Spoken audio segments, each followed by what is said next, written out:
So let's talk pandemic. How has it been going for you? What is it like over in England? Generally, people in the UK are. I think you will have noticed this. We're generally quite polite people anyway. I mean, you know, somebody steps on my foot and I apologize to them. You know, that's the sort of thing that we do. But what I've noticed over the last couple of months is that has been ramped up right to 10. Everybody's just been so polite immediately, you know, after the first, I think, 24, 48 hours of everybody losing their heads. People sort of went, okay, all right, fine, let's get through this. And then, you know, the government pretty soon came out and said, okay, we're going to pay 80% of people's wages. And then they pretty soon came out and said, we're going to pay 80% of the self-employed's wages. So they pretty much did what we wanted them to do, and that was press pause pretty much on the economy, you know, and say, okay, we've pressed pause, we've looked after everybody as best as we can.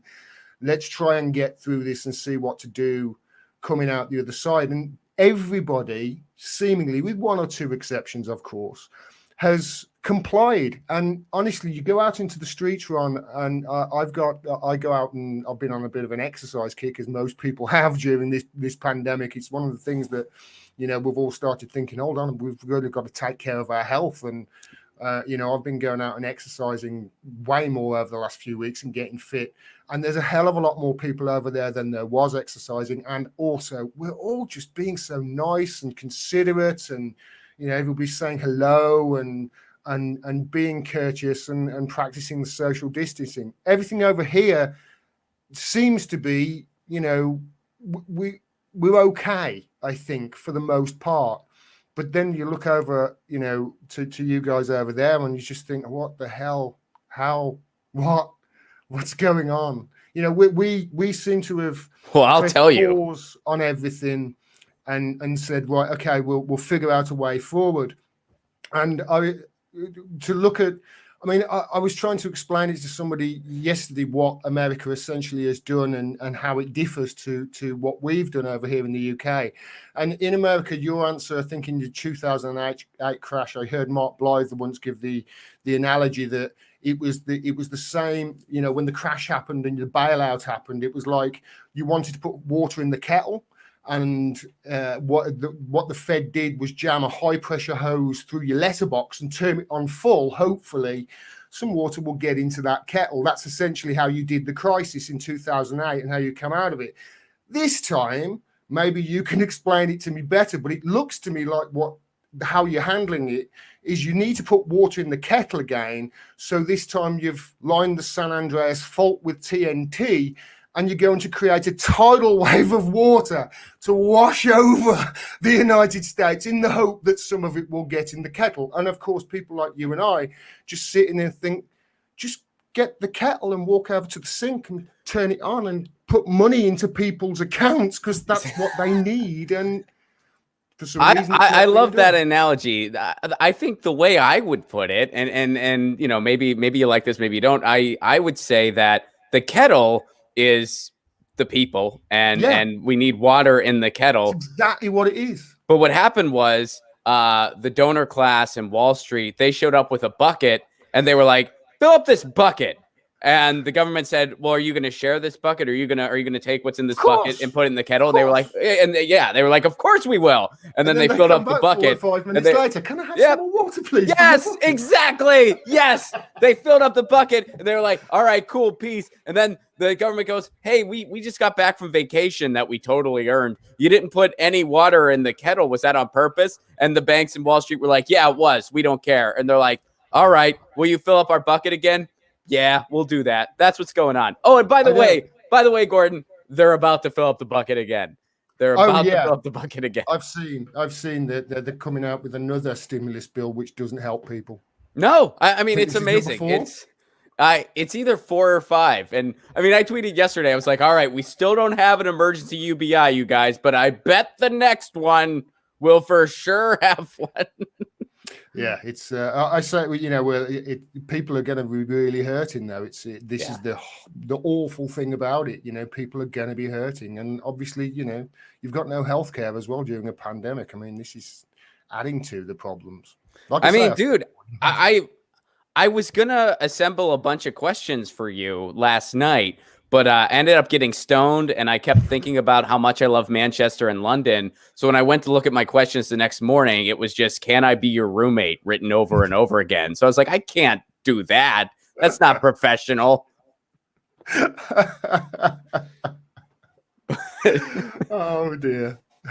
Good fun.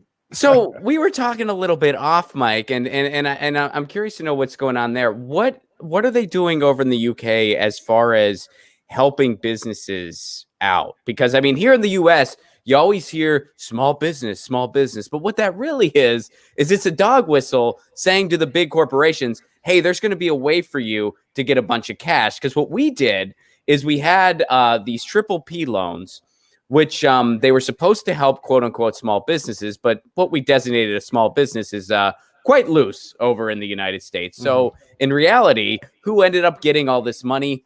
A bunch of large corporations that had attorneys working on these applications hours and hours and hours, and in some cases days in advance. And the people who were actual small businesses who right now don't have time to be filling out a dissertation's worth of paperwork to get a loan they should be getting automatically because they're worried about their kids or their employees or whatever else. They're not getting a dime of this, or they're getting something nominal like $1,000 or some low amount. So that's what's going on here. And when I walk around my neighborhood, I'm horrified at the idea that when all this is over, every single one of these businesses that are run and operated and employ local people and add to the goodness of our society because they're cool, unique, local businesses are all going to be cheesecake factories. Yeah. And if you're not familiar, that's a shitty chain restaurant here in the U.S. I don't know. I wasn't sure. Do you know what the Cheesecake Factory is? Yeah, I do. Okay. I've never been there, fortunately. You're not missing anything. I know what they are. Yeah, I did. We've done something similar over here, although not even close to the colossal amount that you seem to have printed over there. I think they've 300 billion. I think it was the figure that they put in a pot. But then, they're for businesses, but then smaller businesses, I would have thought, Ron, that have a larger amount of their outgoings, or certainly my limited business experience. They have a higher proportion of their outgoings as the wage bill. And obviously with the government essentially saying, we're going to pay people's wages until you get through this, they've just extended it till October. Although they have said we're going to have to go 50-50 on it, I think, from August onwards. Businesses are pretty much, they've been put on life support if the small businesses have. Because if you're paying the wages of people, then, they're not having to lay anybody off. And they can pretty much just go, okay, we'll put things on hold for a few months. I mean, obviously, everybody is going to be in the same predicament. Small businesses won't be able to pay their rent, but then the people who own the property are usually, some funds, they won't be able to pay their rent. So it's a knock-on effect. So over here, they seem to have pressed pause on the economy, and this is really helping people out, paying people's wages, paying, the people who are self-employed, paying 80% of what they earn, up to £2,500 a month. That is really what's extending that's really what's helping the small businesses out. Now, with regards to how much of that money they're going to get, I suspect it's going to be the same as the story over there with you. I mean, we've got Richard Branson over here at the moment begging for a bailout of his airline, of which I think our government's going, I think we rather like the look of Virgin Galactic, Richard. I think that's the case, because he tried to put his island up as collateral, and I don't think we wanted to do that. But essentially, my fear at the beginning of this was that the larger businesses were going to get the bulk of that money and obviously do what they did over there with the stock buybacks and the share buybacks, etc., and boost their share price up. But I think paying the people's wages over here is really going to help those smaller businesses out, whereas in America, they just haven't had that at all, have they? Yeah. No.